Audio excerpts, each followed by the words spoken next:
Welcome to the Don't Know Much podcast, the DKM podcast, ladies and gents, where we don't know much about anything, but we do know is that this week was a very interesting week on gaming as a whole. We have the good, the bad, and the ugly. Lots of goods, lots of bads, lots of uglies, ladies and gentlemen. We had a lot of shows here on when it comes to Nintendo, when it comes to Sony, when it comes to Marvel and Disney and their D23 Expo. Just recently, as right now at the recording of this episode, the Tokyo, the Tokyo Game Show.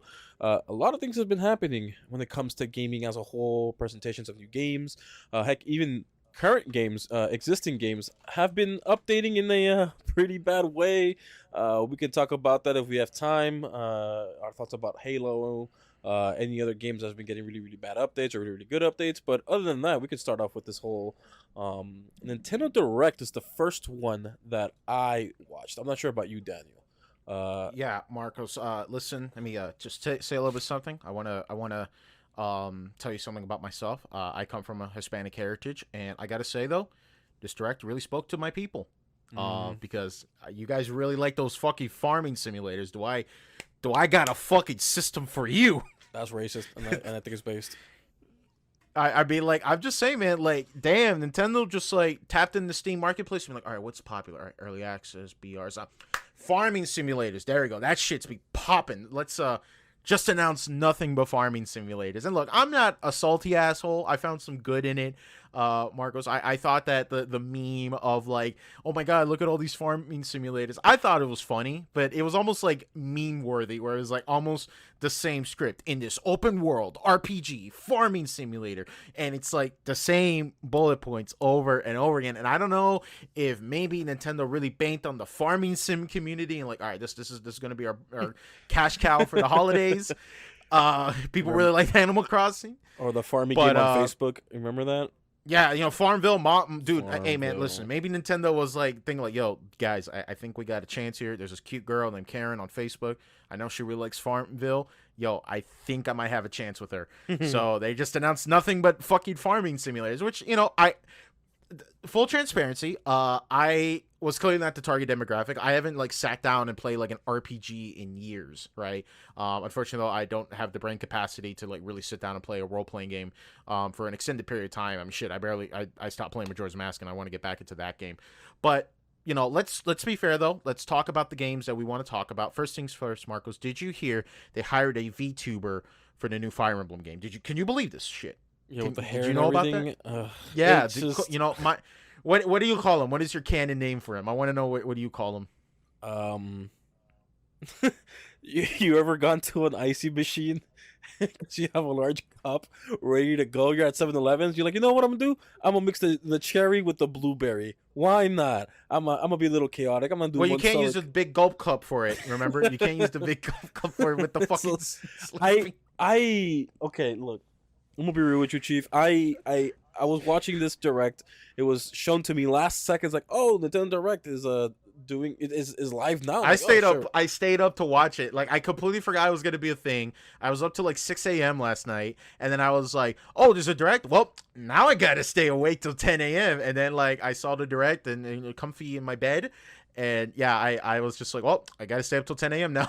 Dude, I was just chilling, doing my own thing. I got a notification. It's like, yo, live reaction to Nintendo Direct. I'm like, oh, what? Nintendo Direct? So I go straight into the actual, Nintendo channel. I And blame Twitter, man, because like Twitter keeps doing the direct announcements, the direct rumors and shit like that. And it's just right. like I can't. I filter my brain out to not like take it like for granted. I mean, how many times have we got bamboozled with the fake direct announcement, but it's just like a True. retweet of like last year's direct at the same month. So I Nintendo doesn't like announce these directs until like maybe like a day before, and it's like unless I'm like having them followed on Twitter and I'm constantly getting updated, it's just not for me. But anyways, what were you saying? So I will say halfway through the the actual thing, I stopped watching it because, well, like you said it, it's the whole farming sim thing. I'm just like, this isn't for me. So I just decided, no, I'm just gonna wait until it's finished, and then I'll just watch it. I'll watch it back at the whole thing, maybe skim through it. So that's exactly what I did, and well, it was very lackluster. The only thing I was like cool about is that Some games that have been, rumored to be in development for a while have actually come to fruition. We finally got a certain title update and release date for some games. We're now confident that certain games will be released at a certain time. Also, we got an update on the virtual console on the Switch, introducing a lot of Yeah, we'll talk about that. right. So Right, we'll get to that. To be fair, lackluster. It was though, lackluster. let's go through game by game. So I asked you first of all, what? So you called, you called the main protagonist in the new Fire Emblem game is fucking Slurpee. Yeah, I freaking respect Slurpee. that. Yeah. For me, I call him Colgate. He's basically a toothpaste. So you have the red, white, and blue. I see it. Yeah, But yeah, like people are like, yo, this guy looks like a VTuber. So when you like take a picture of him and you put him like in any gaming background, like he's a streamer, it's like, oh, he's a VTuber. And then people did some digging, and it turns out the character designs of this particular character was actually based on a guy who does artwork for an actual VTuber. And then it was like instantly people found out like, oh, so that's what they did. I mean, like, hell, that's a hell of a glow up, you started, your art started out as just like, hey, this, cute rat character in the VTubing world. Mm-hmm. And now I'm drawing official character art for Fire Emblem. Will I get it? Probably not. I have yet to touch 3 fucking houses in my shelf right over here, but I kind of shot myself in the foot because this is back in the day where like I used to borrow your brother's Best Buy gamers club thing, where it, to me in the back of my head is like, well, Switch games are already $60. I'm already getting like $20 off. Might as well just buy them whenever they come out, because the likely chances of a first party Switch game ever getting on sale is like fucking rare. So I would just buy like every Nintendo Switch release, and I think I screwed myself over because I bought 3 houses with my Oculus Rift, and I immediately just like, all right, unbox the Oculus, shelf the shit out of this thing, and I never looked back at it again. But yeah, I don't know. Engage looks kind of cute. I thought it was don't have much to say about it. I don't have exactly like a timeline. I just only have like a list of things that we could announce, and I could like talk about a little bit. Let's just go off of this list we got here. We're not gonna go like one by one because we're not like reacting towards the direct in general. So let's just talk about the games that they announced. My personal favorite thing that they announced, not my favorite game announcement, but my favorite thing how they announced it was that they're like, oh, we're gonna talk about with Mr. Miyamoto, and I'm like, oh shit, the last time Miyamoto was on the direct, he was talking about the movie, the Mario movie, and there was like a shakeup with like how they wanted to do it. I think something happened with like Illumination Studios or something. I remember hearing like word about that, and Nintendo wanted to like basically make their own studio. I'm not sure if that's exactly true, but I heard things about that. But my favorite thing about it was just like Miyamoto's like, all right, the movie's still coming. Yeah, wait for that. We already got the amusement park set up, coming out soon in California. So look forward to that. And then my favorite thing was like, I want to talk about Pikmin. And then it's just like, oh my god, what's the Pikmin announcement? And he's like, I don't know if you guys remember this, but we made this cute little game called Pikmin Bloom. And like, that was a thing, but most people didn't give a shit about it because, no offense, like Pikmin compared to Pokemon is not as big of an IP. But then I remember like Pikmin is Miyamoto's baby, so it would make sense they'll be like, I want you to love my child. Yeah, Miyamoto really blue balled us there with the Pikmin Blue mobile game, and I'm just like, he's just like I know what the fuck you guys want, but this is what I want, and I want it now. And I just thought it was funny. It's just like, this is what you could do. You could walk around and have Pikmin follow you. Isn't it adorable? And I'm like, all right, I guess it's kind of cool. And then it's like, but check out this announcement. It has to be Pikmin 4. Pikmin 4's announcement. It was literally just a title thing. Like no. What do you call this? No suspension building. Nothing of like, hey, we're showing a little bit of clips here and there, making you think it's something else. Or much gameplay. No, it's just a title. Just like, hey, just a title and maybe some pretty graphics. And it's just like, oh, hey man. To be fair though, Marcos. To be fair though, that's been something Miyamoto has been saying to people that like, yep, Pikmin 4's coming.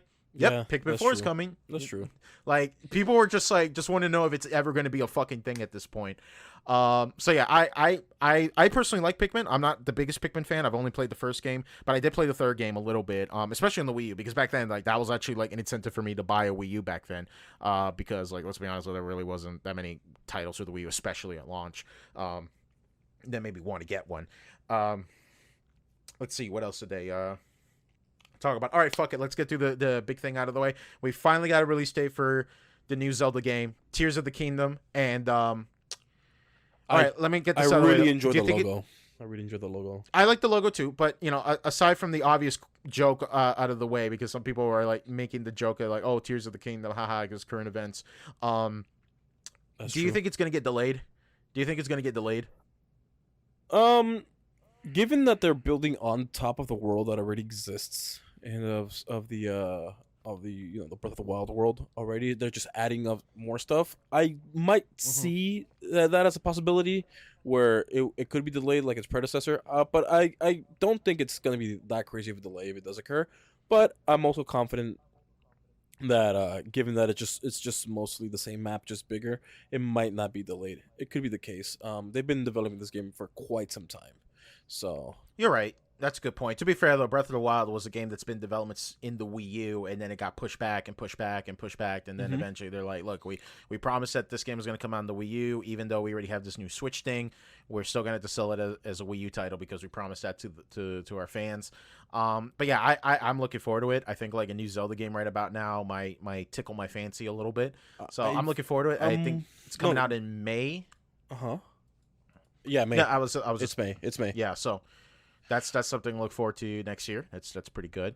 What were you gonna say? When it comes to the story itself, I quite enjoyed the idea that Calamity Ganon being the first boss, or the first end game boss that you had to fight, where you technically aren't defeating an actual Ganondorf, you're defeating an avatar of sorts.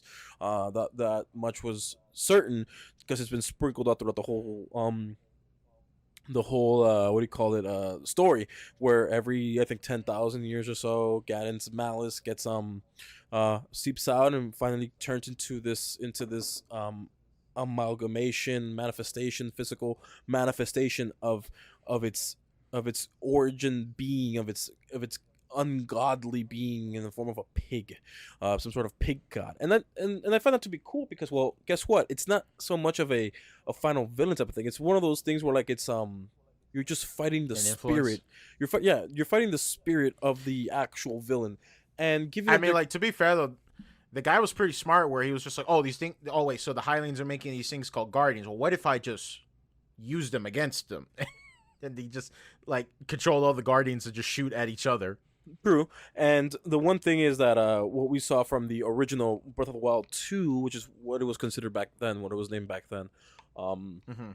also development, is when we saw a trailer of it, trailer of the uh, footage being leaked, we saw a frailed up, all dried up Ganondorf. Yeah, homie needs some like milk. He's like super dehydrated.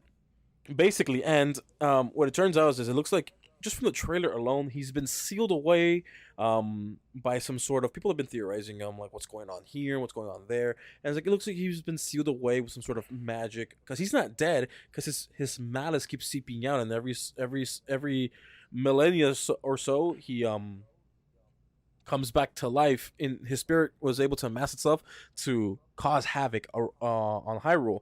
And all that being said is on the most recent trailer, Link squares up and with Zelda, and literally imagine being Ganondorf, right? You're chilling, sealed. You can't physically move in any position. Maybe just turn your head. That's all you can really do, and you're just waiting for the time for your true strength to come back so you can outdo the seal that's holding you back. And then you see some light flickering, some noise. You hear some noise, and then you turn and you see the two people you did not want to see right away. The only two people who can truly seal you and truly defeat you, being Link and Zelda. And he goes, "Nah, nah, nah, nah. This is what we're gonna do. I'm gonna unleash my magic, and now the Master Sword is now Goop." And I like it that the at least this game is gonna focus more on the Master Sword itself, as a returning it to its former glory. Much like how in Wind Waker you went through the same thing, where you're trying to restore the Master Sword to its former glory in order to defeat Ganondorf. Which there's theories about that not being the true Master Sword, but anyways, the logo itself has the same sword on the actual, on the box cover, and I'm looking forward to it. It's probably going to be we're going to see much of the same old stuff that we enjoyed in the original Breath of the Wild, but obviously we're going to be able to fly through the air, do whatever we got to do.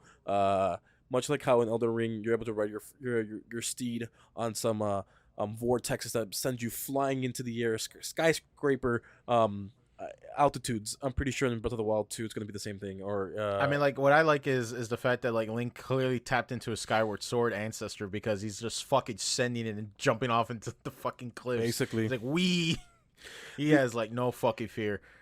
But it's gonna be one of those games where I can see a delay happening to wrap up with the Legend of Zelda. But really don't think Nintendo wants to delay this game. It's a I game hope that. not. Yeah. Well, when it comes to like other things that were included in the actual uh farming simulator direct, and also Yeah. Let's. with a Right. minor. Do you have another game you want to talk about? Well, I did want to point out that it was mostly an expansion direct as well, because obviously there's a like Mario Well, yeah, 8 they talked about Deluxe, Xenoblade. yeah, Xenoblade, Uh, Splatoon 3. I think some games are coming to the Switch finally. I think. Wait, was Bayonetta 3? well, yeah, let's. Yes, For- they talked about Bayonetta 3. They already announced a release date. They just wanted to show off more of the game. Right. Yeah, it's actually one of the other things. Yeah, Bayonetta, that's pretty dope. I remember me and my friend, we flipped our shit watching it live because we thought, like, man, Bayonetta has just been dormant, you know? And then you got this weird ass trailer, and then when she pops in with Witch Time, I was like, oh shit, she's back. I will say And when I launched the direct, I go Peggy 18. I'm like, wait, what? This direct is Peggy 18? Is a rated M game here? Is it gonna be Bayonetta? And then when I rewatched the stream again, because I stopped watching it halfway, I'm like, oh damn, it is Bayonetta. Let's go. well, to be fair though, they also announced the Resident Evil games, which we'll get to that later. So, True. yeah, we're just gonna go down by this list. I'm going by left to right. So we skipped Kirby. Yeah, Kirby's Return to Dreamland Deluxe is coming to the Switch. I heard a lot of good things about it. I actually played a little bit of it. I don't know, man. Ever since, like, I feel like that every Kirby game that's come out for the Switch made me appreciate more and more the fact that I didn't spend money on Star Allies. Everybody keeps like telling me that like Star Allies, like, yeah, it was okay, and like, but all the content added onto it felt like it should have been there at launch. Right. But then again, I don't know. I don't expect much for a Kirby game in general. But yeah, it's cute. I like it. I don't know if I'll buy it. I mean, like, maybe it'll be fun with friends. I like the fact that now everybody can play as Kirby. That's pretty dope. More Splatoon 3 content. They announced the next Splatfest for the first official Splatfest for the Splatoon 3 that just came out, because there was a Splatfest demo, and now that we have the first Splatfest with the game actually out in the market. The one is that, which would you take, Marcos, if you were stuck in a deserted island? Gear, grub, or entertainment? Yeah. Earlier today, I was talking about that with my cousin, and it's pretty funny. The manta ray really wants you to bring fun, but I personally want to bring gear. Well, his name is Big Guy. Don't you dare not say his name in this household. I completely forgot his name was Big Guy, honestly. That's But yeah. literally his name is Big Guy. No, you're actually right. And my cousin, they picked fun only because, well, that's what the They're big guy gonna wanted. That's what big guy wanted. I'm like, Big Guy wants. and I'm like, all right, sheeple, you freaking sheep, do what you want. But like at the third day when you're hungry and thirsty, fun can only last you so long. I hope you enjoy eating those Game Boy cartridges. Basically, yeah. But I would bring gear. But when it comes to the direct itself, the I only would thing bring Grub personally. If food never went bad and if I had an unlimited support, I probably go with Grub. I mean, if I have gear, I can figure out how to make grub. If the Yeah, but assuming that it's a deserted island, like there's nobody there or nothing there. well, then no matter 'Cause what you that's- picked, you're screwed. Yeah, exactly. But the only thing that really caught my interest was the what do you call this? Not GoldenEye being introduced into Virtual Console. Mario Party. Mario Party All right, on right. the freaking... Okay, we're kind of yeah. jumping around a little bit. Yeah, let's talk about it. So Nintendo decided to say, "Hey guys, we're gonna bring like 6 N64 games to the Switch service because I know you guys have been really mad about, it, but don't worry, we're bringing some bangers. You know, Not we're at bringing Mario once. Party, Mm-hmm. but half at a time." And I'm just like, all right, Nintendo, that kind of deflated my interest. Like, I enjoy the N64 games I could play on the Switch. Like, yes, it is not as good as then you could get on PC emulation, but, you know, for what it's worth, I could play some Wave Race 64 and have some fucking fun with it. But at the same time, though, nothing deflates me more. It's like, oh, here's 6 games that's coming to the Switch Online service, and half of them are only coming out this year. And I'm like, really?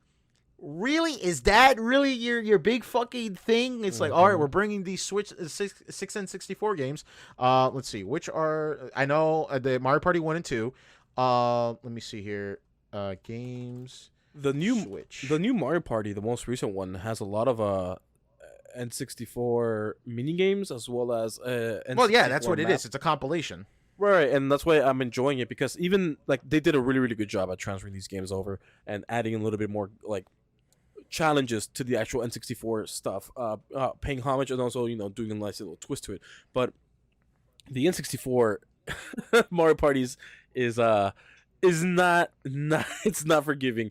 Rest in peace, these future Joy-Con Joy-Con joysticks that are going to be destroyed in Can you Mario Party imagine 1. the fucking N64 trick with just that tiny little Joy-Con? Oh That my thing will like god. disintegrate. That's what I'm Oh my saying, god. dude. A lot of the market of Joy-Cons are going to Nintendo, go up. listen, if Nintendo really wants to throw back, to their legacy, I think what they should do is that every order that comes with their official N64 controller that they released, it needs to come with a pair of gloves. Now every time that they ship them out, Yep. because now you're shipping the original Mario Party. But yeah, dude, it's like, okay, so the games are going to be added is Pilot Wing 64, which is a fucking launch title for the N64, by the way. Nice job. Mario Parties 1, 2, 3. So that's 1, 2, and 3. Pokemon Stadium 1 and 2. 1080p snowboarding and Excite Bike 64. I've played all these games except Pilot Wings and Same. Excite Bike. I think I played a little bit of 1080. But it's just like, oh, there's 6 games. Like, okay, that's cool. And it's like, oh, 3 of them are coming out this year, and 4 of them are coming out. 5 of them are coming out in next year. And I'm just like, really, like, that kind of deflates the fun out of it. It's like, oh, I gotta wait till next year to play Pokemon Stadium 2, guys. Mm-hmm. Yippee. But yeah, I guess we should then talk about the big thing that they announced. And I'm gonna be completely honest, though, I doubted this was ever gonna be a thing. But the fact that they are bringing GoldenEye to the N64 expansion with online play, and the fact that they market it is pretty kind of crazy. Because let's be honest, though, Marcos, this thing was a pipe dream. Like, I get it, GoldenEye. I played it even as a kid. I didn't even know what the fuck a James Bond was back in the day. But GoldenEye is a certified hood classic. It's a classic game. It hasn't aged at all, but I think everybody who's played it admits that, like, yeah, everyone, plays GoldenEye for the hell of it. The game is going to run at like 2 FPS, and if you play Odd Job, that's punishable by death. You deserve the death punishment at that point. But that's sort of the charm of it. And to be fair, though, secret here, Nintendo, if you don't come in here and remove my kneecaps from my inventory, there have been better ways to play GoldenEye on PC with mouse and keyboard with online play for years, but the idea of an official re-release was probably never going to be a thing. You had to juggle between Rare, the James Bond license, and Microsoft technically, and then Microsoft just said, fuck it, you gave our blessing. We figured out the legal issues for you. You could release the game on N64, which I figured that was going to be a possibility considering that they gave them Banjo-Kazooie to release on the N64 service, which I thought was pretty cool. But then what I also liked was that Microsoft just said, hey, yeah, if you want to emulate the game on the Switch's online service, then go ahead and do that. Meanwhile, we're just going to port the game to the Xbox to make it run and look better. Granted, not drastically, but it's still like kind of impressive that like they're willing to clean up the graphics a little bit to bump up the resolution to an actual. Mm-hmm. I'm just not looking forward to the online aspect because Nintendo notoriously has been doing a not so well job with the online aspect of their games. So yeah, I mean, like I said, it's definitely not like the best way to play it. It's just the best official way to play it at the moment, because what's the alternative? Like buy it in 64, buy it in GoldenEye, and then have to pray that you're gonna find a copy for it. It's just like, I just thought it was never gonna be a thing. I thought it was gonna be a complete, pipe dream. Yeah. That it was that's ever gonna happen. But yeah, I thought that was pretty cute. But yeah, let's move on here. Oh, Marcos, let's start with one of the RPGs. All right, guys. For any Donkey fans out there, this might piss you guys off a little bit, because like Donkey and RPGs are now synonymous with fucking what's that thing you chlorine? What do you make mustard gas with? Ammonia? No. Ammonia and Clorox or bleach or something like that. You essentially make mustard gas. Yeah, exactly. That's the joke I'm trying to say. Because like Donkey, whenever he talks about like an RPG, it's like immediately on trending on Twitter, like, "Hey, fuck this guy. He didn't like Octopath Traveler." Well, guess what? Octopath Traveler 2 exists, so we win again, boys. It looks exactly the same. Okay, to be fair though, at the time, I really liked Octopath Traveler. I was nowhere. I didn't even get all the party members yet, but I enjoyed the shit out of it when I played it. Right. I thought it was just like, oh, it's cute. Octopath Traveler is also a thing, but I just like that Square Enix just said, fuck it. Let's just make a vague RPG title that is just, the fucking, the game in general. Like, my favorite one was, like, Various Day Life. Like, that's... if that was like a Western studio, that would just be like Work Week. That would be the official title. And like then you got like Triangle Strategy. And then I just start thinking like, well, what are these guys gonna do? They call it like a battle royale, circle shooter. Like that's what Square Enix does. They just take like, all right, two terms, make it the title, Jim. We got it. But yeah, Octopath Traveler 2 is also coming. It's also immediately available on PC. Like right now, you can wishlist it. I think it'll be great to play it on my Steam Deck if I ever get one, because like I still have Octopath on my Switch right here. But I played it for like a couple weeks. It was fun. But then, like I said, RPGs, when it's a game that's like a super high time investment, I generally don't play them. But yeah, I just thought that was really funny. Mario Kart 8 Booster Course Pass. I don't know a single individual who has bought the pass rather than just pay for the subscription service, but legitimately, I'm curious to know if anybody in the comments could tell me that. Like, I'm legitimately want to know who spent the $25 for the booster pass, because I think it was worth the money, in my opinion, because like the content that you're getting on this booster pass is half of a game, probably even more at this point. So I think it's well worth it. I've always argued that Nintendo has really, I think that they dropped the ball on a lot of things on DLC, but I think when it comes to their Mario Kart DLC, I think it's been like pretty good, where it's like, hey, like you're paying half of a Mario Kart game for your Mario Kart game, and you already got Deluxe, which is like this gigantic Mario Kart that's only just getting built more on top of. That's why I never agreed with people when they said, oh, we need another Mario Kart. I'm like, I don't think so. I don't think we really need one at this point. Like, I wouldn't be surprised if like Ultimate was the last Smash Brothers game, and they just built up on it. But obviously, though, that's not going to be a thing unfortunately. But we'll have to wait and see. But is that it for the Nintendo Direct? Because I want to really move on to the to all those poor souls who don't have a PlayStation 5. Because we'll get to that. Hold on. I still have a couple things I want to talk about the Direct. Sure. I'll get to this as fast as possible. Okay. Don't really care about the Xenoblade Chronicles expansion. Sorry, I've never been even remotely interested in Xenoblade. I will say this though, Marcos. Okay. Complete transparency. I have a very weird relationship with Mario and Rabbids. I thought the fact that the Rabbids came back in the Mario IP made me want to like castrate myself. Because I can't imagine future generations to deal with these Rabbids. But to be fair though, the Rabbids in Mario Rabbids are actually kind of enjoyable. And I think what kind of like blew my mind with it was that I remember when Mario Rabbids were announced, I remember I was talking about it with a friend of mine where we were talking like, man, these rabbits are not as like annoying as I remembered. And then my friend basically explained to me, it was like, well, the thing is, Danny, is that the rabbits don't scream in this game. And that's why you hated them subconsciously. And I thought about it, I was like, yeah, I always hated that like that running gag of them like yelling like that, and I thought it was really tedious. But then it's just like, fuck it, just put the rabbits in an XCOM game dressed up as Mario characters. Like, that's some goofy shit. But the only reason why I'm talking about Sparks of Hope, because I didn't give a shit about it, I bought the first game, I didn't play it still because I don't think XCOM really appeals to me. The only reason, listen, I don't know if you even knew about this, Marcus, because I doubt anybody remembered this. Did you know that Ubisoft had their own presentation? No.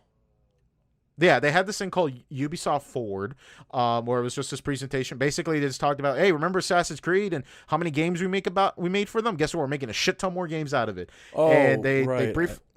I remember now. Yeah. Right. Of course, my only thing that I wanted to see in the presentation was Rayman. I fucking love Rayman. I want to see Rayman get a 3D platformer. We already had Origins and Legends. People love those games. I want a 3D Rayman again. And guess what happened? In the Ubisoft presentation, they just only said that, hey, for DLC, we have Rayman as a character. They didn't show him. They just only showed the top of his head. But all I'm just glad to see is like, oh my God, they remembered Rayman still fucking exists. So all I want is just Rayman to come back into a 3D setting, please. But don't worry, we'll just get to the rest of the presentation. Just Dance 2023. Listen, I know some people out there don't quite understand that these games are still super popular. It's a reason why Ubisoft still released these games on the Wii. Is because, look, I know this might shock you guys, but the Wii is probably the most common system in hospitals, and especially in children's hospitals. And Just Dance is a game for physical therapy. That's why like those games are still being made to this day. Let me see. Fae Farm. Same fucking take on farming sim games. All right. My favorite announcement for this fucking Direct, Marcos, I thought it was never going to happen. I thought I was going to have to figure out how to emulate this game on my computer, or I'm going to have to like get an old 3DS copy of this game, was Theatrhythm Final Bar Line. I fucking love Theatrhythm. If you guys don't know what Theatrhythm is, basically a rhythm game that is based on Final Fantasy music. And I first heard about this franchise through the 3DS game. There was a demo of it, and I used to play the shit out of this demo back in the day. It was really cute. It was really charming. I love the art style, and the song selection was pretty fucking nutty. So years have passed. I didn't think much of the game. I never bought it back then because even back then I wasn't a big Final Fantasy fan. I liked the music, but I never played all of them, so I didn't have like any connection to the music, right? So years later, one day we go to this arcade that me and Marcos go to often called Arcade Odyssey. And Arcade Odyssey is a bitchin' place. If you guys are in the South Florida area, I highly recommend you check out that place. Super cool. So I go to the arcade after a long time. I think like post COVID, I didn't even during COVID, I didn't even like go out of my way to see it. But we saw. So they expanded drastically, and one of the machines they had was this tall machine that said Theatrhythm All-Star Carnival. And I didn't even know about this. I didn't even know that there was like a Theatrhythm arcade game, because it usually expected that, like, most rhythm games origin story is through the arcade, like DDR, Beatmania, and things like that. But it was kind of cool. It had like this badass machine. It was all Japanese, so as a dumb gaijin like myself, I can't fucking read this shit, but I was able to play it, and it was fun. It was like fucking fun. And just to put in perspective, when the 3DS game came out, I don't think 14 was even out yet at this point, or it was like, I think it was 1.0 or early on in Realm Reborn.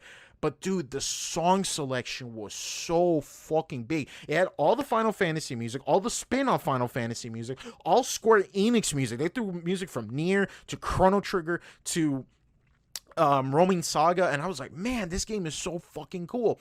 And I thought, like, man, I would love to play this game more often, because generally speaking, in a rhythm game, you need to play a lot of it to get good at it, right? So I've always wanted like a way to play Theatrhythm at home, but the only games that I could think on the top of my head that got like a home console release was on the 3DS, and I think one on the PSP. But I'm like, man, I don't want to buy another 3DS. I don't want to do that for just one game. And then now we have Theatrhythm, which granted it's only coming to the Switch and PS4, which I kind of wish it got a PC release, but maybe down the line they will. But yeah, I wanted a Theatrhythm game. My only gripe, and don't get me wrong, this game's content is probably going to be huge. It has like over 300 songs in the package. My only complaint I do have with it, though, that there is going to be a substantial DLC pack with it. Mainly that if you want to get music from like Nier and all the other non-Final Fantasy games, you're gonna have to pay a little bit more of a penny for it. But to me, man, the way I look at it is this game is going to save me more money by having it able to play it at my house, rather than having to buy tokens to play it at the arcade and have to drive to the arcade and play it at the arcade. Mm-hmm. So for me, this was my favorite announcement, because I thought they'll never make a Theatrhythm game, because I thought that franchise was kind of dormant. The last time I ever heard of these people that made Theatrhythm made the Kingdom Hearts rhythm game that is now canon to the story, which I played a little bit of the demo of. I didn't play much of it, but I would like to play that. But yeah, I'm super excited for Theatrhythm. I know it's really weird that I'm super excited for it, but I love my rhythm games, and to me, I can't think of the last time I was legitimately excited for a rhythm game. So yeah, Theatrhythm, personally, my favorite announcement. I am super fucking excited for this. Well, so I guess we could. let me add on, and I guess I'll move on to the next topic. But, ladies and gentlemen, let's not forget when Daniel said he doesn't want to focus on every single topic, every single thing that was presented here. But at least we're having fun. But Daniel, you don't have a PS5 anymore, do you? Oh, I guess you want to move to the PlayStation side of the conversation? I think so. I think it's time. I mean, I'll just shoot some bullet points. Let's just get the direct out of the way. I don't want to like fall back into this, so I'll keep it short. Resident Evil Village, Resident Evil 7, 2, and 3 remake are coming to the Switch. Big asterisk. Cloud version fucking sucks. That deflates all enjoyment out of it, which is fucking crazy, because the arguments say, well, these games are super graphically intensive. Well, isn't that weird, though? Because Crisis Core Final Fantasy Reunion, which is part of the big Final Fantasy 7 remake project, that's getting a native port on Switch, so I don't know what the excuse of that is. Mm-hmm. I see, as far as like other games go, I mean, like they talked a little bit about Fall Guys, Roaming Saga. I mean, at this point, we could just like quickly summarize it like this. Switch Sports came out. I don't know a single person who bought it. Even people were legitimately excited for it. I think it just kind of like didn't really do it for people. A bunch of farming sim games, don't really have much an opinion on it. Fatal Frame is getting a re-release, so that's kind of interesting. I never played a Fatal Frame game before. The only thing I knew about Fatal Frame was that the Japanese Wii U version had a Samus costume, but then they got rid of it in the international release, and I thought that was just really funny. They're bringing an RPG Maker game to the Switch. I thought that was really funny. Let's see. I don't know. I guess we could just move on from here. I don't think there's really anything here I have much to say. Yeah, Marcos. So I guess you want to talk about the PlayStation state of play, then go for it. Yeah. it's just we don't got much time. So, with regards Oh yeah, to yeah. with regards to the Sony state of play, you don't have a PS5, and before I start off mentioning any games or any titles, are you interested in getting one again because of all these titles, all these amazing titles, I No, should say? No, not at all. no, because let's break this down. Like, let's look at it like this. Still, all right. First game they announced, Tekken 8, gonna come to PC. It looks gorgeous. It's fucking amazing. I'm looking forward to it. I didn't touch Tekken 7, but now I really want to get into Tekken. That game's gonna come to PC. It probably Probably, is gonna yeah. be a no, for sure. That's because that's what happened with Tekken 7. It got a PC release. So there's that.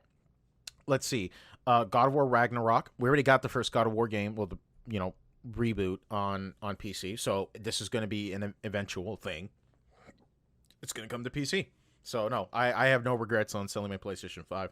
And every day, more and more, I realized it wasn't a big of a loss and it was more of a profit at the end of the day. But with regards to the entire Sony state of play, out of all the directs, game shows, etc., etc., etc., the where they introduced new games and everything, the state of play really took the kick on this one. It started off strong with Tekken 8 with an amazing cutscene where allegedly, they said that this is taken all in from the PlayStation 5's in-game graphics and stuff. Well, And I'm it's like, in game. Like, that's the point. Like, that's in game yeah, gameplay. that's what I'm saying. So if that were the case, if that is like true to its actual word, that looks amazing. Like that's like That muscle detail, though. actually Big Daddy Kazuya doing his best, and the transition from the chain being broken to revealing the number 8, that was smooth, very very smooth, very very good. I liked it a lot. It was what can I say? This has been a sort of work of art type of thing when it comes to the state of play. It was just banger after banger, really. Would you say that this is the rare Sony W, Marcos? Yeah, I would say so. I mean, I don't think Microsoft is getting any W's this year at all whatsoever when it comes to them revealing games. Honestly, when they revealed Starfield, I didn't really care about it. So like, I didn't really quite have any interest in any state of plays, any directs, any E3s, any whatever, because like it's not something I'm really all that excited for. I But mean, Marcos, no presentation wins unless one loses. So we need to make sure we give the W's out. oh yeah, well this one definitely was a W. I mean, definitely seeing the what's this game?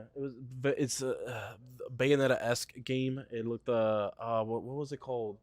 Rise of the Ronin. No. It where the chick there's a chick main Oh, character. Stellar Blade. Stellar Blade. That game looks like when we first saw it when it was first shown at a previous state of play, the game looked great, but I was skeptical. But them showing just in game like actual like footage, that thing looks smooth, looks clean, looks just really really Now, will good. you buy it though? That's my question. I have commitment issues. I probably won't buy the only game I'll probably buy on this entire thing, only because I only played the one game from it. It's probably gonna be God of War because I want to finish the story, which I'm not. I'm still iffy about the whole. It's not being a trilogy thing. I get why it's not being a trilogy, but at the same time, I would like for it to be a trilogy. More content, more fleshed out story, more whatever. But if they want to do it in 2 games for whatever reasons they need to do it, and then it is what it is. So I'm really hoping that this. I mean, the trailer looks like a banger already. So God of War was probably the only one I'll probably buy. I might buy anything else on sale, really.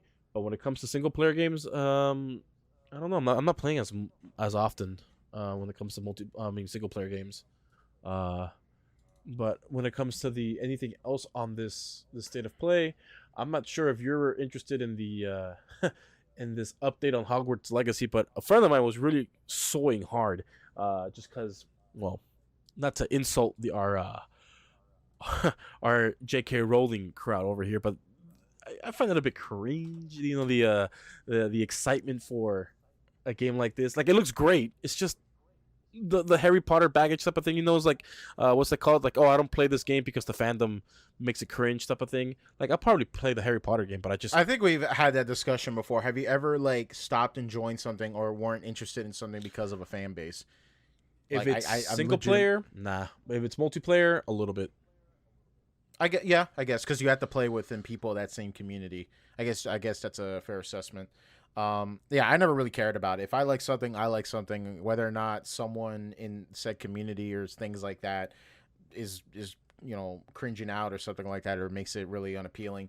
Not my thing. Like if you're a Trekkie, if you're a nerd, like we're nerds. You know what I'm saying? Who the hell am I to judge anything, right? Right. I mean, you And just heard me get super excited over a Final Fantasy rhythm game. That's me nerding the fuck out. true. And when it comes to, at least with Hogwarts, I mean, the game Hogwarts Legacy. I'm sorry. When it comes to story, we'll see what it has to add lore wise. But overall, the game looks quite interesting. They did show off a bit more of like combat skills, more combat in general. It seems like there's going to be more, different kinds of enemies, always coming at It's you. also getting an exclusive quest on the PlayStation.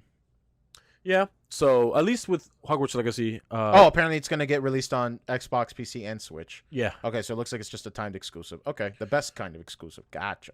So one of my biggest fears with Hogwarts Legacy, like with any other RPG style game like that, action RPG, is the stagnant combat, where it's like you just spam the same three moves and you win, right? Because you got to high enough level, high enough defense where you could just keep spamming these three moves and you'll win, save for like maybe a boss fight here and there. But with Hogwarts Legacy, it looks like it's going to be more so like a situation type of thing. A random enemy will appear, and you have to use spells catered only to that enemy, which is fine. But I can move on from that.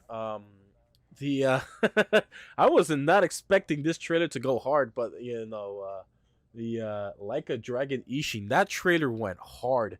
Everything about Yeah. it was just like, well, we first, were just talking about that. Like, Sega finally found a franchise to milk that isn't Sonic in the West, and it's Yakuza. Hey, that wacky, Yakuza game, yo, this shit's like popping the fuck off in the West. Yo, released everything.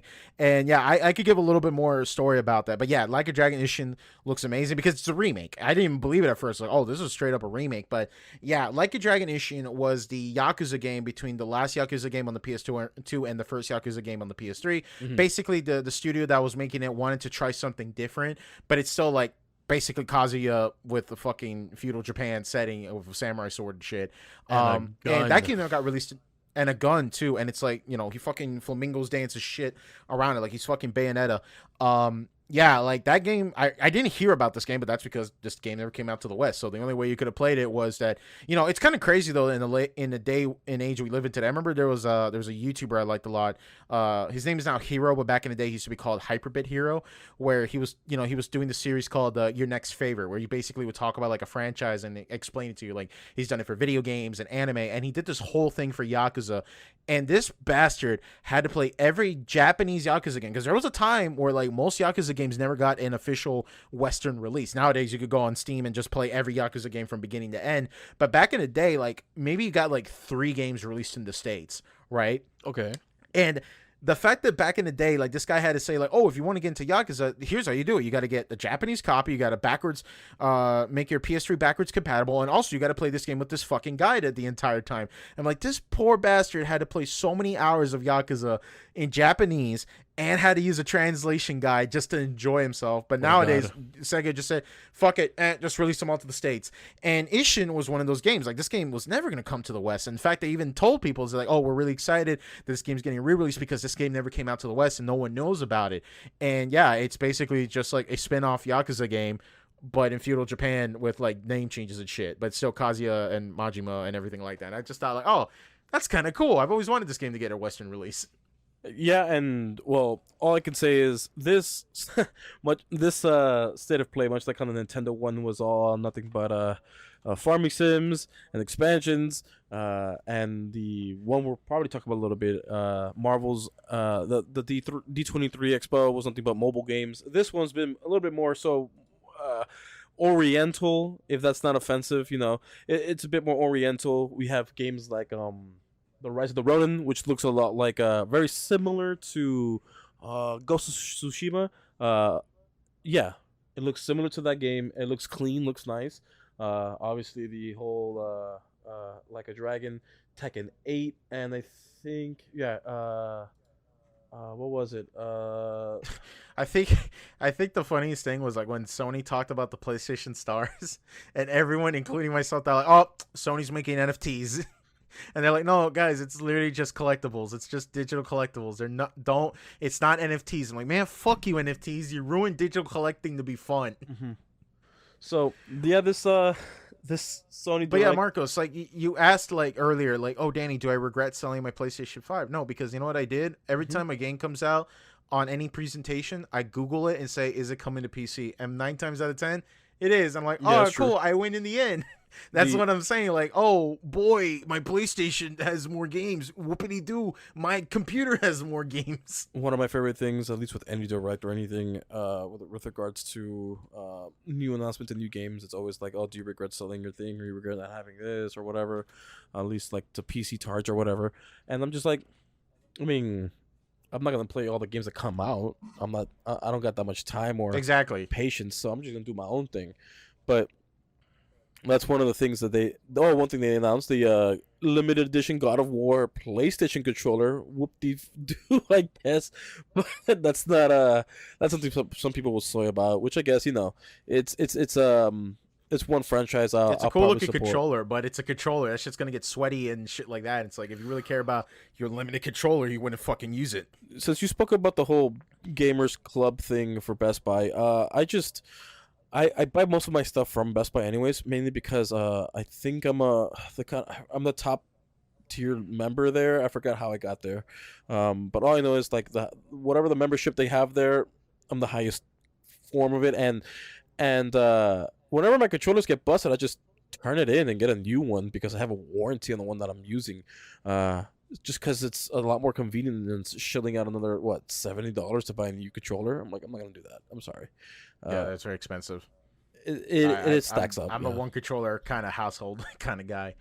But yeah, I don't know. The PlayStation presentation, like, yeah, I guess if you really want to go like which was the best games announcement, like, yeah, Sony technically got the dub on that one because if you were not enjoyed by the eighth play farming simulator by Nintendo, yeah, I guess this presentation would be considered a dub. So congrats, Sony, you you won by just showing games that people wanted to see. And Nintendo announced like 3 games that people wanted to see, and then that was it. But nothing really like earth shattering. But I guess if you want to talk about all the great announcements for this for the Disney and Marvel, Well, before we get thing, there, Marvel's- I guess one way to oh, to unify both the Sony and the D23. I'm surprised that given that this is a state of play, like I'm pretty sure like we didn't see any more like footage for like upcoming games that we know that are going to be big, like Spider-Man, and well, we know why there wasn't new footage is because there's really nothing to show. And when we move on to the D23, the Marvels and Disney's first ever like big game thing when they're announcing all of their games, everything involving with the games, the Spider-Man didn't really show up until the very end, and even then it was just things we already knew about. There was nothing new about it. So when it comes wait, to they talked about Spider-Man?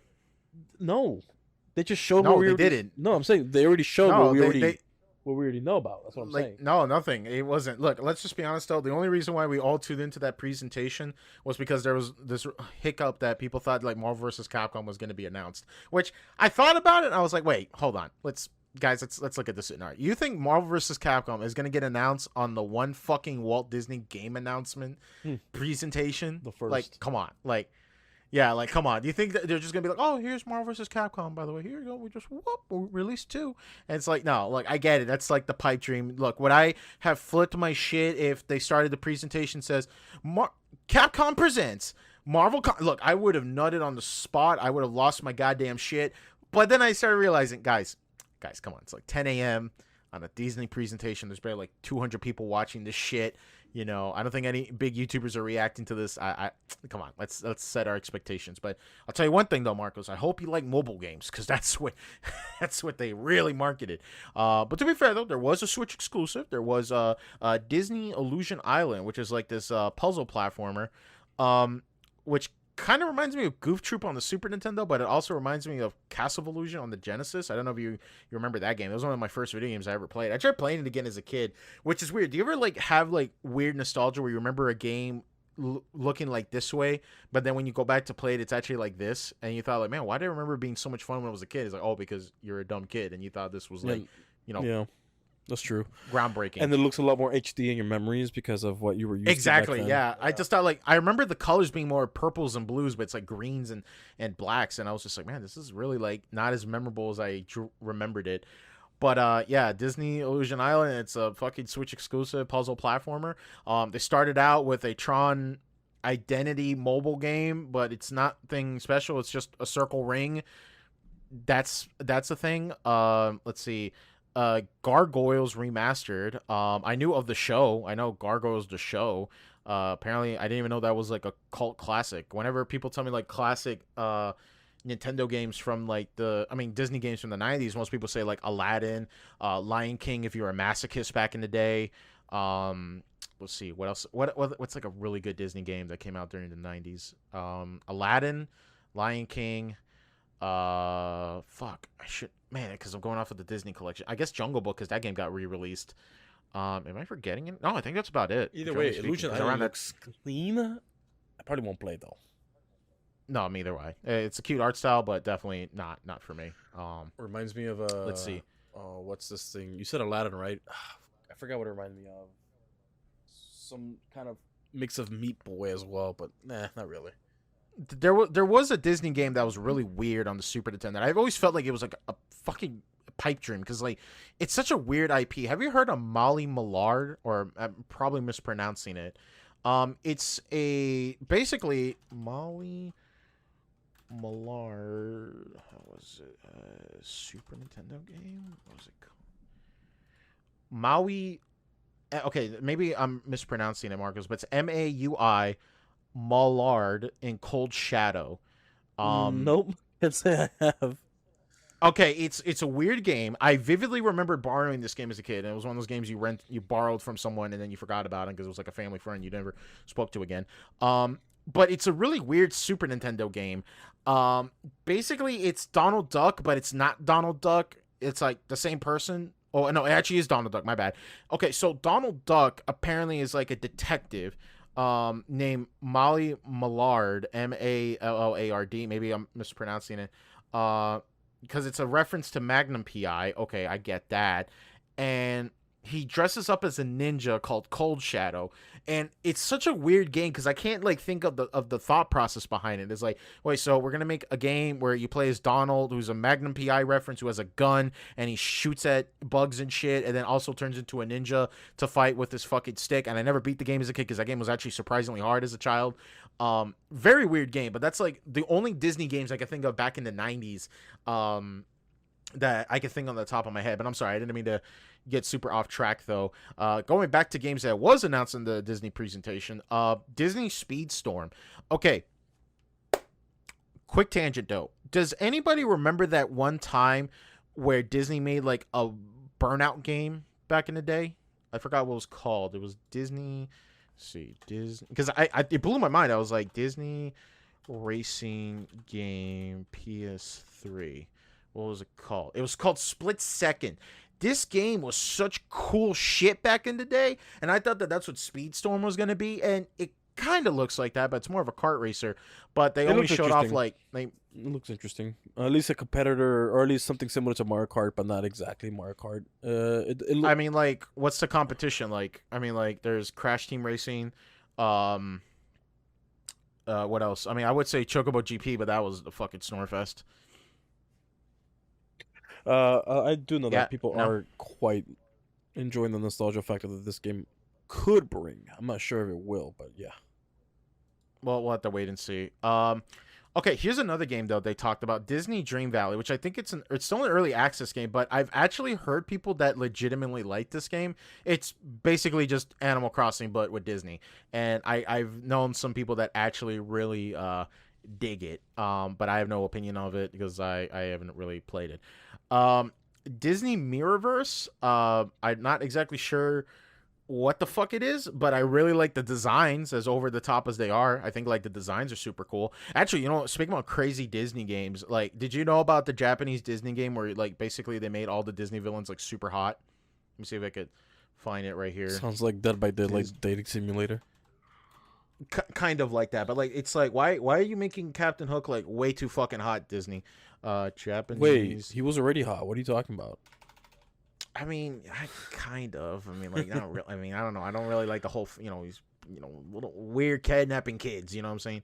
I love the Game. Neverland theory where it's Peter Pan being the true antagonist, uh, holding kids back, uh, never aging, and Captain Hook is the one who escaped, and he wants to bring down the reign of terror of Peter Pan, uh, with regards to making sure kids never escape, and then they end up turning into donkeys. Oh, to be fair though, like the actual story, because here's the thing about like with fairy tales that drive me up the wall. When people say, like, "Oh, the original fairy tale was like this dark," it depends because like the original author could either be Grimm's tales or it could be like just an old author that's then passed down through generations. Most people are quoting the Grimm tales version of Sleeping Beauty and Peter Pan, but the actual story behind Peter Pan is really weird. I mean, like I've read like snippets of like two different interpretations of it, but the author was like the really weird part. I think that's like the most fascinating thing. I don't know if you heard of the story about the author of Peter Pan, where like people started wondering like what, yeah, that would explain why he wrote a story.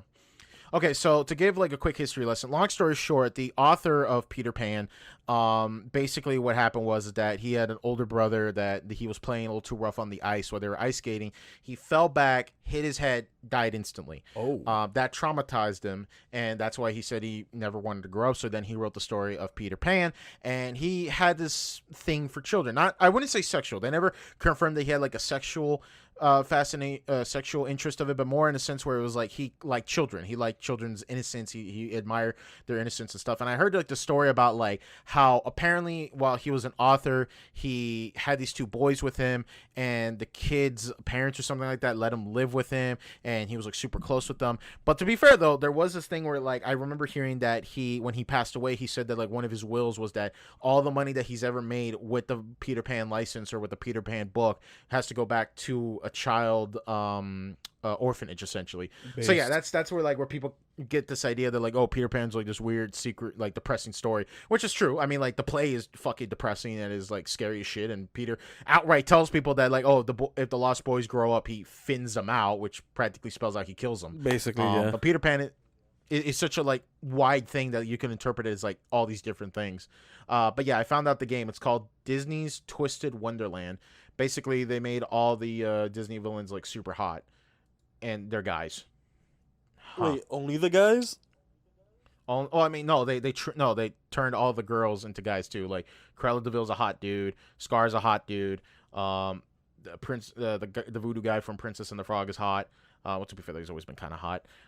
Yeah, it's a weird art. I remember someone was tweeting at me at this and they'd be like, "Yo, am I gonna simp for like male Maleficent?" I'm like, "You guys don't simp for female Maleficent?" Based Disney being misogynistic? Let's go. What do you mean, dude? I mean, like that's women in our video games, only guys. I mean, that's kind of. I mean, like they know who they're marketing to. They're not stupid. Base department here. I mean, come on. Let's be real here. Disney's past has been very very very apparent, especially Walt Disney, the senior big guy, the dude who started Disney himself. He had some very not so kind things to say about our Jewish brethren. So I mean, in my defense though, I think that it was just unfortunately it was an acceptable thing at the time, which is not acceptable now. But that's just how it was. Like whenever people look up like, oh, was Walt Disney racist? I think that it was just at the time it was just a humor, because we didn't grow up in the 40s. We don't know that. You and me might find that it's very specific, 20s. Like the 20s or 40s. I mean, yeah, it's just one of those things where it's like you're just not gonna get it, But if you knew someone who grew up in that generation, they would tell you like, oh yeah, this was commonplace. It's not acceptable even back then, but that's how I respect what Warner Brothers do. Is they like, hey, we know this was fucked up, but rather than just like acting like it never existed, we acknowledge it and we don't want to do this again. But yeah, Twisted Wonderland. Why didn't they show that off in the presentation? I think Mickey Mouse was supposed to be a kind of. I think he was doing blackface until they actually turn him into like a real mouse, a black mouse, and I'm just like, okay. I mean, like, give it or take, it's just like, well, if you're in a black and white cartoon, like, what are the two color options you have? You know what I'm saying? True. But when it comes to this D23 Expo, I don't quite understand that they usually you like to finish an expo, a direct, a state of play, etc., an E3 with the With one more thing. with a very your biggest game, the one that cost the most hype, right? Because they, people are anticipating, a big game or a reveal or maybe a continuation of like, hey, this is what we're working on the last presentation. We revealed it, and now this one we're showing more of it. A good example, look at Nintendo, what they did with Breath of the Wild and Tears of a Kingdom. We got to see a release date, more footage, an actual title, and the logo, like all that, right? But here in D23, we saw a Avatar mobile game. We saw a whole bunch of mobile games.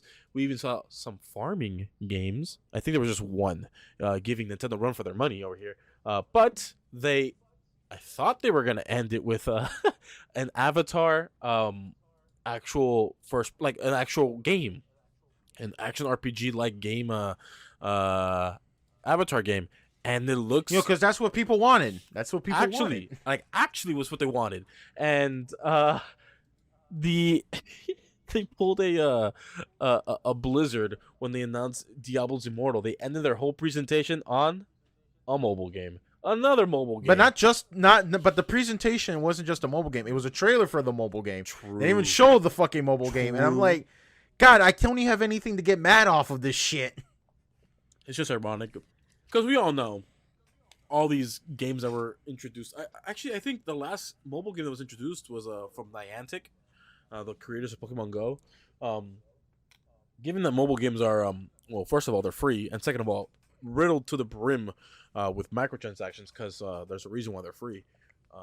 They It's not looking too good for Disney. I think they're trying to capture this whole market on mobile games because people will, they will succumb to their desires with addictions and gambling. We were talking about a little bit about that before the recording, but other than that, it's just this being their very first game show or game hosting event, whatever. It wasn't. I mean, to be fair though, if I could play devil's advocate for a little bit, the game presentation was a small footnote. You see, D23 has always been like a presentation where like, hey, this is all the new things Disney is working on, and I just looked it up right now, and they mainly talk about like productions and things like that, including like the Percy Jackson, the Olympians, show or movie, whatever. Mm-hmm. Yeah, it's a show. But yeah, it's just that's like the point of it. It's just that they talk about like this and they're like, well, fuck it, let's just put video games on it because we need to like show brokers that like we're working on video games and we're tapping into this market.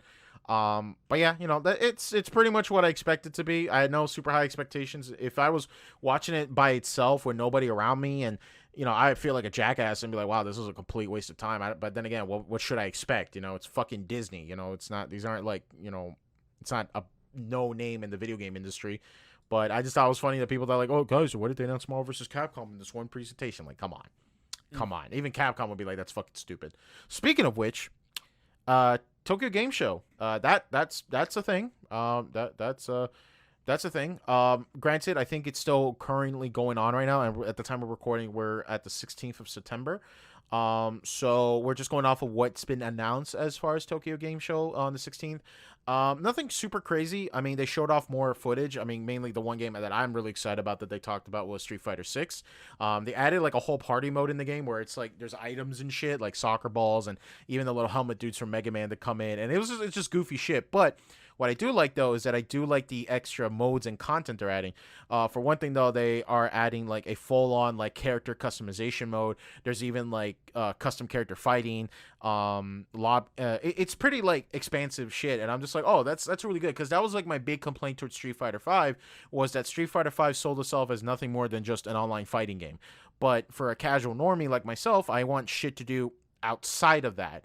And it makes me really happy that that's what looks like Street Fighter 6 is really like focusing on, is that they want to focus more on like normies to be like, oh, look at all this other extra shit you could do with your time, With the Tokyo Game Show, we got the hype announcement that the exclusivity for Sony only exclusivity for Deathloop has been announced, which honestly, who cares about Deathloop at this point now? But when it comes to what was it? When it comes to this showcase, I'm just reading what was announced on it. There's not much, but I did want to bring up a very very funny thing about the, I think it was, yeah, under the Ubisoft show thing, that where Assassin's Creed got an adult only rating, and this was actually during the actual showing of the game, where I think the whole Ubisoft game presentation was started off with Assassin's Creed, and it stated, Yeah, that's what. it showed like Mhm. 18 plus or AO, which is adults only. For those who don't know, in the states, an ESRB rating of AO, will basically you can't really sell it on consoles, and you can't really advertise it either. And not only can you not advertise it, like basically it becomes a part of this whole dark market where only those who buy adult only games are only there because they know how to search through whatever weeds they gotta search through in order to get an adult only game. The only reason any adult only game gets popular is because it gets like infamous. That's why like the game Hatred got like popular, because a lot of people were going up in arms about it, like, oh, you get to do all this, and it's an adults only rating game, and people started getting really really salty about it. It's like, hey, this game should have been on the internet, yada yada yada. So yeah. It's actually kind of interesting because it's like the first rated A game technically that I own and play. I don't know if it was like I could get banned for this, but I'm pretty sure you know the game Manhunt, right, Marcos? Yeah. Okay, so Manhunt 2, a brief story.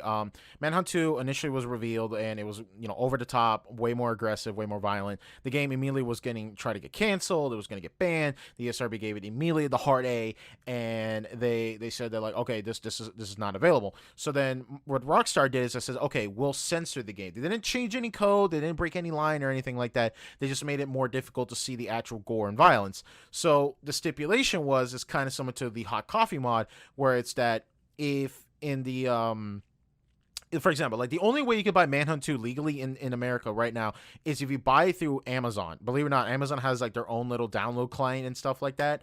I bought the game on PC for like $6 or something like that. And then once you download the game, if you mod in the adult patch, essentially removes all the censorship, thus making it into a rated A game with all the uncensored content. Mm-hmm. So yeah, I think that's a bit of a blunder, but it's not unheard of. I mean, like I think there was even like children's game actually getting accidentally added the rated A by mistake, either by a misprint or by like ESRB just fucking around and shit. When it comes to, But then again, oh, I'm sorry, you were just cutting off a bit. no, I was just gonna say that ESRB, in my opinion, in the year 2022, is completely fucking pointless. It doesn't stop anything. If a kid wants to play a rated M game, all he has to do is have $60, go to the store, buy PlayStation credits, and go buy the game. Yeah, that's Because legally he can do that. You're right, and that's the thing with Assassin's Creed.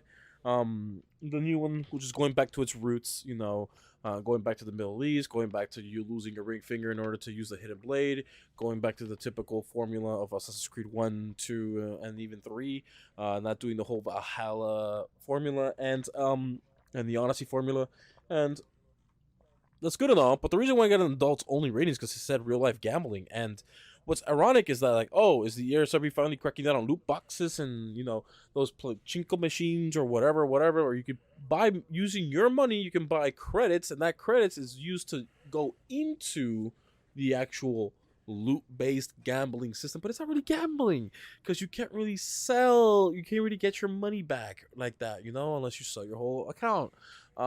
These weird stupid legal loopholes where ethically speaking we know what it is, legally speaking it's something else, because that's how it is and that's how you beat the system. But yeah, I thought it was I thought it was good news for the for those fighting the good fight, but no, it was just a mistake. It's probably a mistake. They're probably going to change it back to M, because a AAA entity is not going to enjoy the idea of having an adults only game, especially on one of their main flagship games like Assassin's Creed. But what else is there on the Tokyo things? Because obviously, as Daniel said, we were recording as it was going on. So Right, because it ends on the 18th, so they're subjects to change, and by the time this video goes live, I doubt that before anybody starts like telling us like, oh, why did you talk about this? Why did you talk about this? It's because we don't know. We don't have clairvoyance to see the future, so that's not an ability we have yet. But I'm just going through it because I'm trying to check through like some sub website publications that talked about like games that are really interesting. Because of course, like again, it's a super niche show because it's like, unless you're actively watching it, and most of it's in Japanese. So, but I mean, they talked about a couple things here. Nothing really like immediately caught my eye. Let me see here. Going down the list here. Let's see. I guess a new Dragon Quest game is coming out. It's a spinoff. No release date for Infinity Starsh Dragon Quest: The Adventure of Dai. I've heard about The Adventure of Dai. I think that might be the manga Dragon Quest game. I remember. The funny thing was that I remember I was talking to a coworker about it. Like, hey, have you heard of Dragon Quest? Like, yeah, I've seen the anime. The guy's a fucking pussy. And I was like, well, I never heard of the anime, but I guess so. Let's see. Any other game that really worth talking about? Let me see. Star Ocean. I forgot that was the thing. I remember that was going to be like a decent MMO that kind of blew up, but I think that after like the first expansion kind of killed all the excitement and vibe for it. New One Piece Odyssey game trailer got revealed and a release date. That's kind of neat. Monster Hunter Rise content. That's pretty cool. I've still have not touched Monster Hunter World. You already know my excitement for Street Fighter 6. You already got confirmation for characters of E Honda, Ken, Blanca, and Dhalsim. I already told you that I'm super excited for the extra content that they're adding, including the World Tour, Fighting Ground, Battle Hub, and Game Mode content. And let's see here. Vrains is coming to Yu-Gi-Oh! Duel Links. That's kind of cool. It's crazy that we have like 4 or 5 active Yu-Gi-Oh! Games or Yu-Gi-Oh! Simulators officially sanctioned by Konami. We got Duel Links, Master Duel. Let's see. We have Duel, the one where you play is with 4 people. I know that's a thing. And I guess Legacy of the Duelist, if you want to count that game, but I don't know. That game's still getting updates, probably because they're not making money. But it's funny enough, regarding to Yu-Gi-Oh! Though, the fact that this is made by Konami, which Konami, there was this big hubbub. People were saying, like, oh, is Metal Gear going to get a remaster? That was the one rumor. They're going to announce it in Tokyo Game Show. And all I can think in the back of my head is, I don't think Konami wants us to remember Metal Gear anymore. I think Konami wants nothing to do with Metal Gear. They want to say that was our rebellious phase, even though this made us a shit ton of money and it's blanketed with controversy. People, we don't want nothing to do with it. And Kojima, he takes it with stride. He still retweets it if you show him like a Metal Gear clip or you cosplay as Metal Gear. Here, he clearly loves Metal Gear. He just doesn't like Metal Gear being associated with Konami anymore. And I think that at this point, Konami has just said, fuck Metal Gear. We want nothing to do with it. Yeah, we got it a shadow release on GOG for Metal Gear Solid 1 and 2, but we want nothing to do with Metal Gear. After we tried Metal Gear Survive and that failed, so the franchise is not even worth trying anymore. I don't think they're going to do it. Konami is too bitter and angry to even do it. Now, granted, to be fair, they did make that Metal Gear Solid 3 gacha game, but that's like, a very specific market in Japan. I don't think like people in America are going to come and protest at their headquarters and be like, you guys shouldn't have never made that gacha game. And that's like commonplace. Like if we're going to hold Konami to that standard, we should do that to Square Enix and Capcom and to every other Japanese studio, or Namco for that matter, because you'll find a Japanese gacha game, pachinko machine for Dead or Alive, Silent Hill, and Devil May Cry, which is all from the 3 big studios. So yeah, let's just be honest there. Let me add on to that something that happened this week with regards to since you talked about Metal Gear. Do you know who was the developer of the Metal Gear what was it? The Metal Gear Rising Revengeance game? Platinum. Right. And you know who's developing the Bayonetta 3 games? It's also Platinum. Well, of course. Platinum's endeavors into the MMORPG sphere with Babylon's Fall. I think this week they announced on their Twitter, their official Twitter, saying they're dropping their servers because the game basically reached single digits average concurrent users this week, and it's one of those MMORPGs that Square Enix put out with Platinum Games, and now it's ending. So that's an update. Babylon's Fall. Yeah.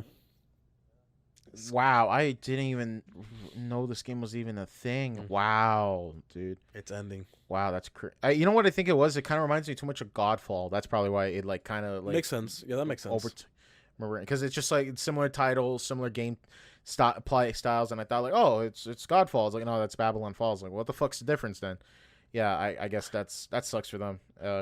Rip Babylon Falls. And- Hopefully, there might be a private server community for this game.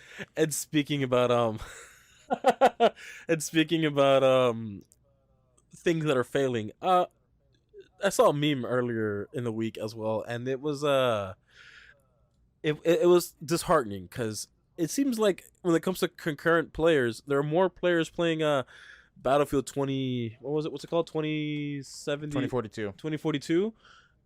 More concurrent players on that game compared to Halo Infinite, and I'm just like, Yikes! that's not right, Dude, I just looked up the Steam charts for Babylon Falls on Steam. Literally, one person was playing seconds ago. Yeah. At 24-hour peak, it was 8. Yeah. All-time peak, 1,166. Yeah, that's Holy shit, God, dude! Nothing like deflates me more is like, oh, you know, I was playing Vampire the Masquerade Blood Hunt because I haven't touched it in a long time because that game kind of died out. And I was like wondering, like, oh, how bad did it die out? And then it's like night and day. It's like, oh, no wonder the keys are impossible to play at this time. Like, Right. oh, that's such a shame. I think my favorite is when I looked up the play count for Back 4 Blood compared to Left 4 Dead 2, and it's like, yep. Yep, glad to see the classic still has players. Babylon Falls has one concurrent player on PC. Jesus Christ. We got to have this guy on the podcast. We got to interview him. It's like, dude, like, the Chad. what are you doing there, buddy? So Halo Infinite current players. Oh, so this was much higher than before.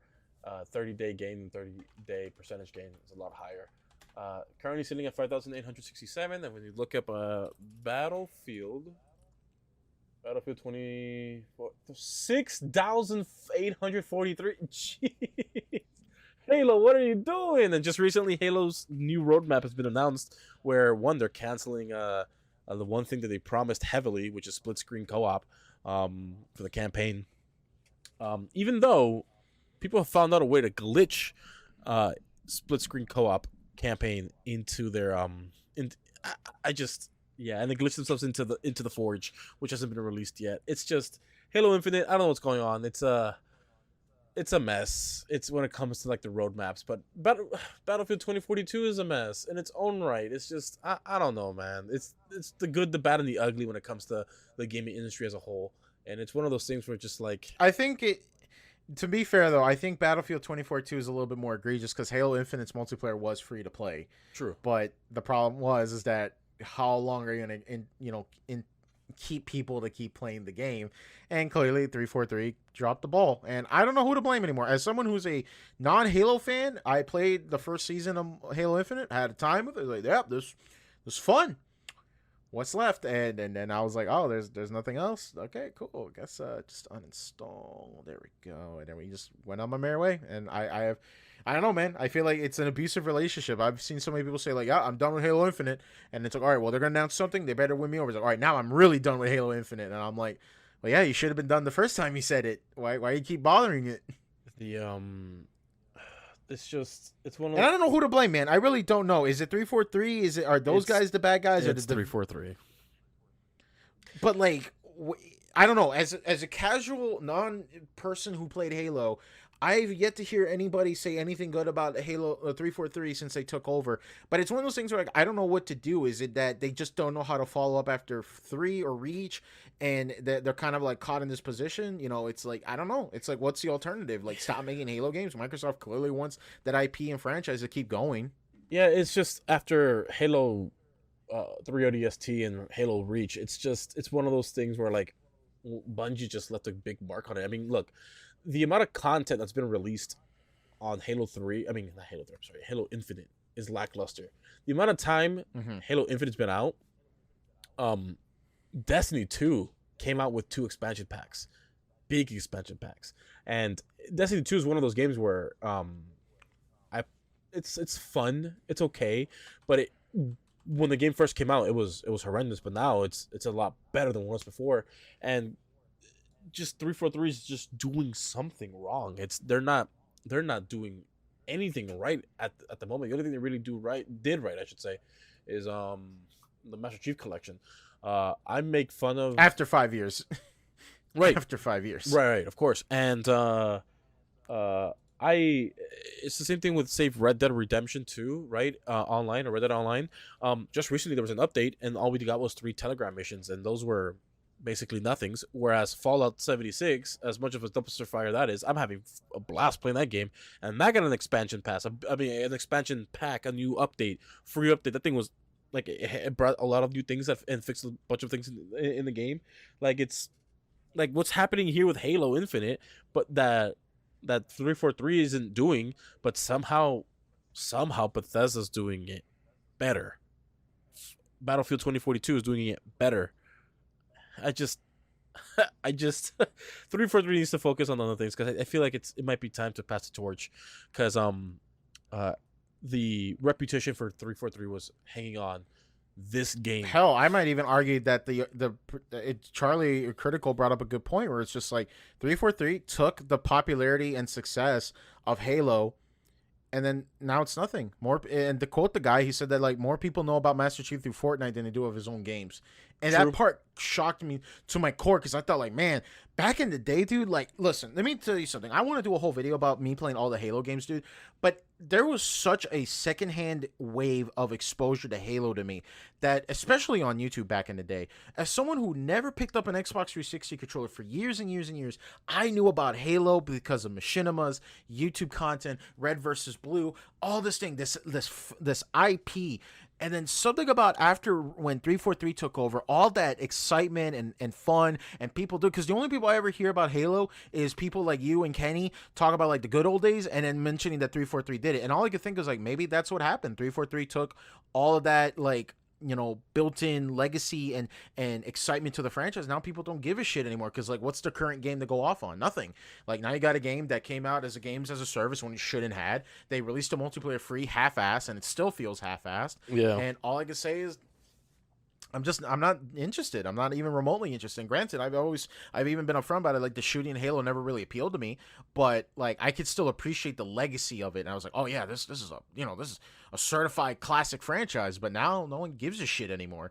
And I think that's the problem, is that when you make too many shitty cashing games with a studio that clearly didn't understand the purpose of it. And I don't want to put 343 guys down, but I just don't know what to tell you. It's like, if your one job is to keep making good Halo games, dang, I'm sorry you dropped the ball on it. Yeah, I mean Halo 4 and Halo 5, how it didn't go over too well, especially Halo 4 being a little bit better than Halo 5. This was really 343's chance to shine on a new what do you call it? New entry, because Master Chief Collection was just some amalgamation of all the great games that we've grown up loving. But so I wouldn't really consider that fair. But other than that, it's just like, I feel like this is really showing like what 343's like headspace is like, because like if this is really what we're gonna expect from Halo from here on out, from 343, Halo's gonna die. Halo's gonna die here after this, because no one really wants to play a game that's gonna be unfinished like this. I mean, even after a whole year that they took because of backlash, and became a meme. The same way how the Yakuza games became popular because of the memes here in America, Halo Infinite got bullied into oblivion the same way the Sonic films got bullied into oblivion just because of the memes. So, all of that being said, I think Halo might be dead here. To tell you the truth, it's just one of those things where like it's, no one's really gonna care. What's his name? Pyrocynical, even as cringe as some of his takes may be, even he says like, yeah, Halo's been dead for a while, but this is definitely like the last, like this was the what's that called when you're reading a the thing in the funeral? The final arc? No, in the funeral when you're reading. Oh, the memorial. There you go, or whatever, right? There you go. That's just, you're just reading its last rites. It's whatever. It's done. I feel like Halo's is donezo. Like I just don't know what else to say about it. It's just it was. I think the sad part is that like the game isn't. I think, to quote someone, I think when someone said that like, it's fucked up because I'm watching someone stream Metal Gear Solid 2 where when the AI and kernels just says like, oh, humanity won't end with a giant boom, but it'll end with a sad, pathetic whimper. And I'm like, yeah, that's pretty much how I see Halo as. It's just not gonna end with this triumphant final game. It's gonna be a game that went on longer than should have. And here's my thing though, and maybe this is just my blind take on it, but wouldn't it just make more sense? Hear me out for a minute. Maybe I don't understand. Maybe I don't know. There's something deeper in Halo that I'm not seeing here. But wouldn't Halo just been fine if they just said, all right, this is the last Bungie Halo game. We're just gonna make one Halo multiplayer game that's gonna keep getting support for years and years and years. Wouldn't that just make people happier at this point? Because at least at that point, it's like, well, that's your only job is to keep making the multiplayer good.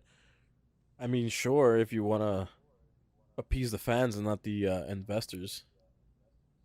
Yeah, that's my only take though, because like the only reason why I could think of like why they have to make like a Halo 4, a Halo 5, and a Halo 6 is because well we need to make $60 games, for people to keep playing and to keep buying them. And I'm just like, but like if you're gonna do the Halo Infinite thing on making the multiplayer free to play, why didn't you just do that in the first place? Maybe free to play wasn't an option. Maybe to them it wasn't a viable option for them. But I don't know. All I'm thinking is like, what could have been like the best possible case scenario if that 343 still keeps making Halo games, but they're not fucking garbage, and the Halo franchise is still happy. I just don't know what's going on with the narrative here too, because Halo 4's story was interesting, I guess. The multiplayer aspect was a bit cringe, but the how they were talking about the Forerunners. I guess maybe I'm using like Call of Duty as like an example. Like Call of Duty is a franchise that in Japan or I mean in China and stuff like that just has Call of Duty Online. It's just multiplayer, and I'm just thinking like if you don't like the Call of Duty games, well, most people buy them for the multiplayer. I'm assuming that if you buy a Halo game, you want the campaign, the other modes, and the multiplayer. Basically, so that's why I'm using that as a reference.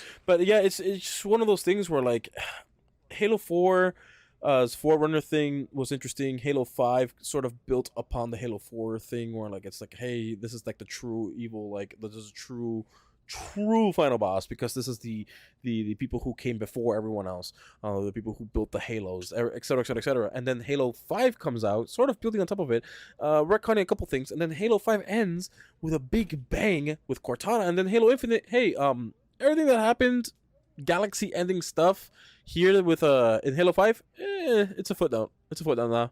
Now go fight the Banished, because we're returning back to Monkey, we're returning back to Halo 1 type of thing. It's just one of those things where it's just like I just let them rest, dude. Just let Halo rest at this point, but I don't think it's possible. Yeah, I don't know. Well, I'm glad we actually rounded this up back to Halo. Eventually we did round it up, but let's actually end up this podcast, before we drag on any more than we need to. So let's go ahead and just say thank you so much for watching and listening to the DKM podcast. It's your boys Danny and Marcos. Thank you so much for tuning in. We greatly appreciate it. If you haven't yet, please follow us on Twitter at DKM podcast to stay up to date and updates on whenever our episodes go live. If you also want to join our community, join our Discord server, and the links are down below. If you, as you know, you could listen to us on Google Podcasts, Spotify, Anchor. Let's see, I remember there was like a radio something. I don't know. I was experimenting with Linktree the other night, and I updated all of our sources to have it. But don't worry, on the Linktree below, we basically put all the ways that you can listen to us, including as watching us on YouTube. So with that, ladies and gentlemen, thank you so much for watching and listening to the DKM podcast. You have a wonderful day, and until next time, see you later.